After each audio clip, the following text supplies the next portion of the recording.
राज्यामध्ये विशेषतः MMR region असेल, ठाणे, रायगड, पालघर असेल, पुण्याचा काही भाग असेल, नाशिकचा काही भाग असेल आणि इतरही काही भागांमध्ये अतिशय मुसळधार अशा प्रकारचा पाऊस आहे।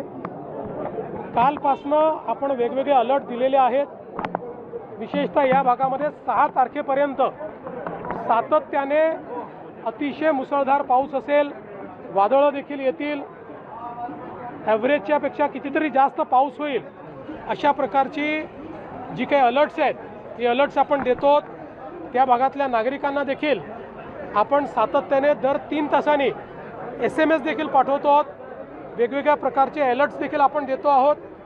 आज अनेक ठिकाणी शाळांना आपण सुट्टी दिली आहे। लोकांना आपण विनंती केलेली आहे की प्रवास टाळता आला तर तो टाळला पाहिजे, जेणेकरून आता ज्या प्रकारे पाऊस आणि ज्या प्रकारचं वादळ आहे त्याच्यामुळे काही अपघात त्या ठिकाणी होऊ नयेत या दृष्टीने त्याचा देखील अलर्ट आपण दिलेला आहे। NDRF, SDRF आणि आपत्ती व्यवस्थापन कक्ष प्रत्येक गोष्टीवर नजर ठेवून आहे। ज्या ज्या ठिकाणी अडचणी तयार होत आहेत त्या ठिकाणी अडचणी दूर करण्याचा प्रयत्न चाललेला आहे।